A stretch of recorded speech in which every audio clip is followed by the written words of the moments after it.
Hello BC, hello BC, బీసీలకు 42% reservation, బీసీలకు 42% reservation.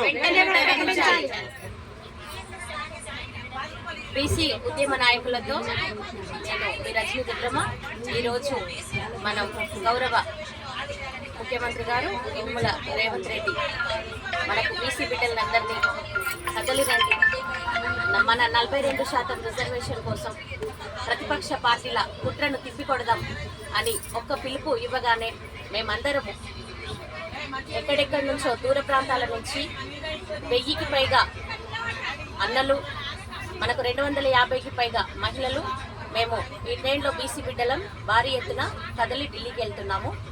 అయితే ప్రతిపక్ష పార్టీలు ఇప్పుడు నక్క వినయాలు నటిస్తూ టీఆర్ఎస్ పార్టీ ముద్దుబిడ్డ మన కల్వకుంట్ల కవిత గారు దొంగ నాటకాలు చేస్తూ ఈరోజు ప్రతిజ్ఞలు పూనుతున్నారు. అసలు బీసీలకు ఆమెకు అస్సలు సంబంధం లేదు అని నేను చెప్తున్నాను నిక్కచ్చిగా. ఇంకొకటి బీజేపీ వాళ్ళు ఏమంటున్నారంటే మైనార్టీల కోసం, కేవలం ముస్లిమ్స్ కోసం ఇదంతా ఒక పక్క ప్రణాళిక, కాంగ్రెస్ పార్టీ అనేది కేవలం ముస్లింల పార్టీ అంటున్నారు. మరి కాంగ్రెస్ పార్టీ ముస్లింల పార్టీ అయితే మీ పార్టీ హిందువులకు చేసిందేంటి? బీసీ బిడ్డలకు ఏ పార్టీ న్యాయం చేశారు? ఇన్ని రోజులు పరిపాలనలో బీసీలకు కానీ మహిళలకు కానీ ఎంత వాటా ఇచ్చారు? మరి మైనార్టీ బిడ్డలు మీకు అప్పుడు ఓట్లు వేయలేదా? హైదరాబాద్ లో ఓవైసీ, అజరుద్దీన్ వీళ్ళందరినీ మీరందరూ కూర్చొని మాట్లాడుకుంటూ వాళ్ళ ఓట్లతోటి మీరు గద్దెలెక్కారు కదా. మరి ఇప్పుడు ముస్లింలను పక్కన పెడుతున్నారు. మరి ముస్లింలు బీసీ బిడ్డలు కాదా? ముస్లింలకు రిజర్వేషన్ అనేది లేదా? ముస్లింల ఓట్లు మీకు వద్దా? రేపు రాబోయే ఎలక్షన్స్ లలో ముస్లిం బిడ్డల ఓట్లు మీరు అడగరా? మరి మీరు హిందువులకు చేసిన న్యాయం ఏంటి?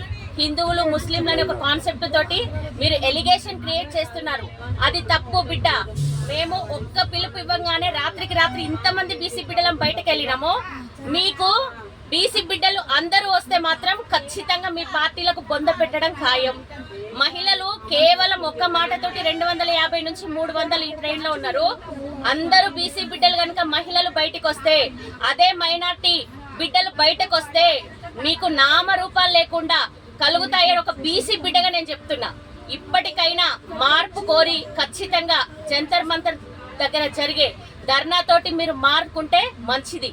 లేదంటే మాత్రం భారీ ఎత్తున ర్యాలీలు జరుగుతాయి. మా 42% రిజర్వేషన్ మాకు ఖచ్చితంగా ప్రకటించాలి. ఎటువంటి అడ్డు చెప్పినా కానీ బీసీ ఆడబిడ్డల మీకు ఖచ్చితంగా బుద్ధి చెప్తారని నేను మా బీసీ బిడ్డలందరి సమక్షంలో మీకు మాట చెప్తున్నాను. ఒక్క బిడ్డ చాలు మీకు, మిమ్మల్ని ఒక్క ఆడబిడ్డ చాలు మిమ్మల్ని గద్దె దింపడానికి. మైనార్టీ బిడ్డలకు అన్యాయం జరగాలని ఎస్పెషల్ గా మీరు చేస్తున్నారు. కానీ మైనార్టీ బిడ్డలు కూడా మన బీసీలే, వాళ్ళకు కూడా ఖచ్చితంగా న్యాయం కావాలి. కాబట్టి ఇప్పటికైనా ఈ పోరాటం ఇంకా బలిష్టంగా కాకముందే మీలో మార్పు కావాలని నేను ఒక ఆడబిడ్డగా మిమ్మల్ని ప్రశ్నిస్తున్నా. ఇప్పటికైనా దొంగ నాటకాలు, ఈ నకరాలు మానుకొని మా 42% వెంటనే ప్రకటించండి. ఎటువంటి అదుపు చెప్పినా గానీ మేమైతే ఎవ్వరము ఊరుకోము. ఒక్క పిలుపు మేరకే ఇంతమంది కదిలితే, మేము ఒక 4 రోజులు మీటింగ్ పెట్టుకుంటే మాత్రం మొత్తం ఓటు హక్కు ఉన్న ప్రతి బీసీ బిడ్డ బయటకు వస్తుంది. జాగ్రత్త, ఖబర్దార్ ఖబర్దార్. ప్రతిపక్ష పార్టీలకు నేను సవాలు విసురుతున్నా, ఖబర్దార్.